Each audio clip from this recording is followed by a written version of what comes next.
let me just make one more comparison. This is another myth. Before the Fed was established, the myth goes, the gold standard did not perform well in preventing fluctuations in the value of the dollar. Now, if you take 1800 as a standard, and then look at the 1913 dollar, okay, the year before the Fed started operations,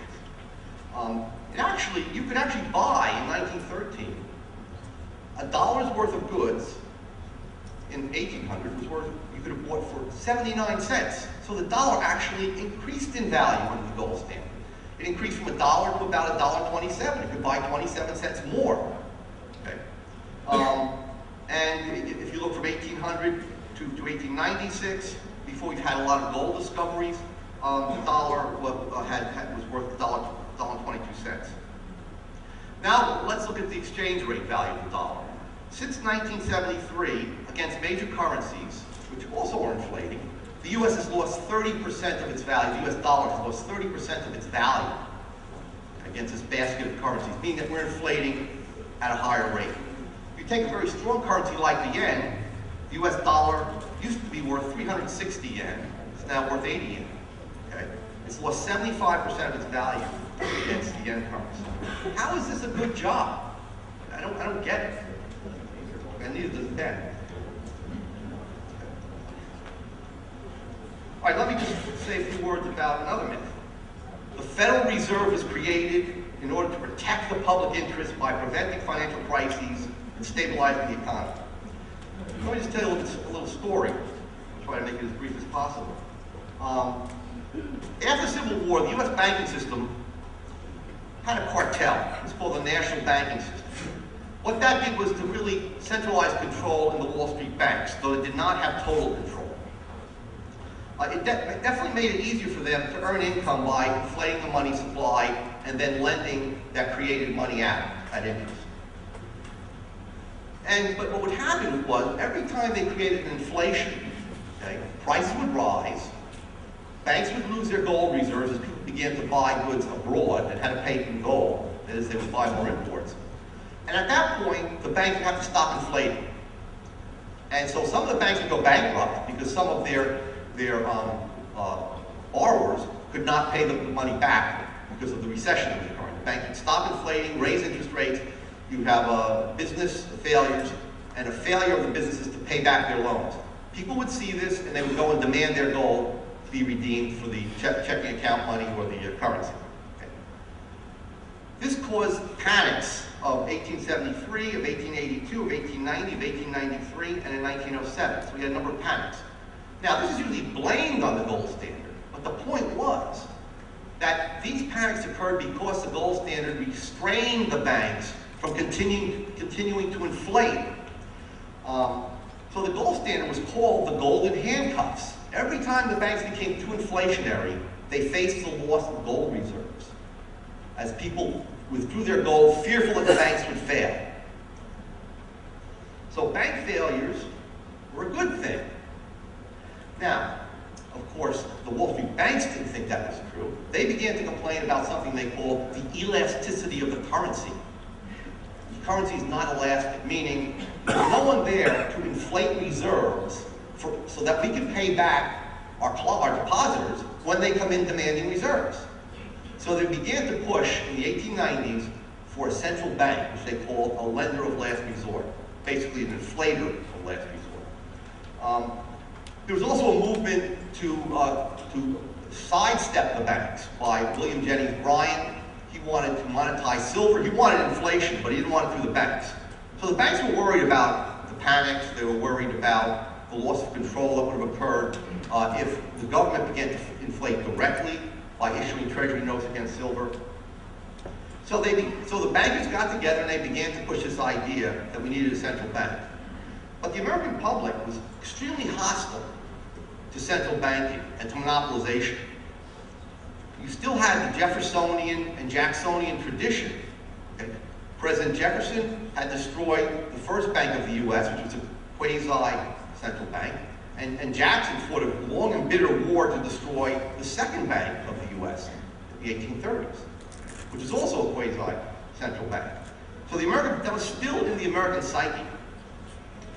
So how did the bankers get this whole thing across? To make a long story short, this was a progressive era where enlightened businessmen made alliances with professionals, MDs, clergy, academics, all people who wanted to professionalize their occupations, and in return get special privileges from government to keep other people out of their profession, and to get jobs and grants from government, especially academics, economists, sociologists, and so on. So what they did then was to get together and come up with this line. And the line was, government planning and regulations are necessary to protect the public interest against which is representing consumers, workers, and farmers, against exploitation by big business monopoly, and to save capitalism from the excesses of the free market. Okay. Well, the first movement to do this failed in 1902. They tried to get a bill across, but the small banks that were outside the cartel killed the bill.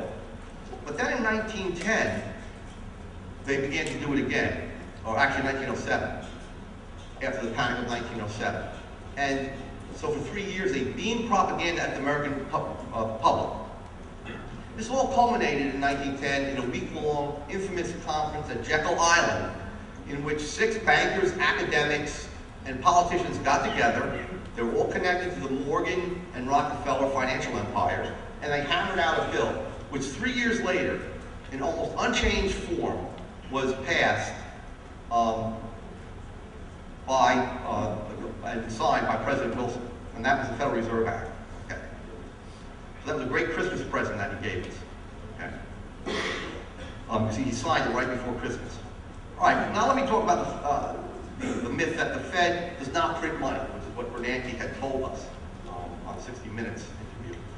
Instead, it controls interest rates, okay? Or it engages in quantitative easing. Well, it pains me to admit it, Bernanke is technically right. The Fed does not literally print money.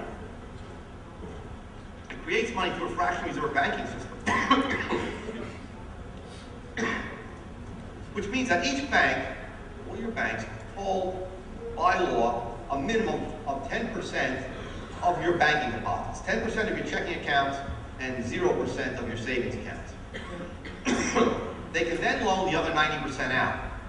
So if you deposit $10,000 in your checking account, and by the way, if you move $10,000 anywhere, of course, you have to fill out all these forms today.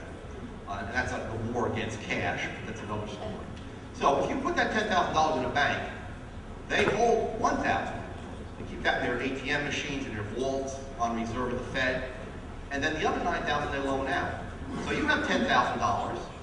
And then when that bank loans the money out, and the borrower spends it on something, a small businessman spends it on expanding, let's say, his dry cleaning operation, that money then is placed by his suppliers into the banks and creates another checking account for another $9,000. Now you have $19,000. That bank then holds $900 and loans out $8,100.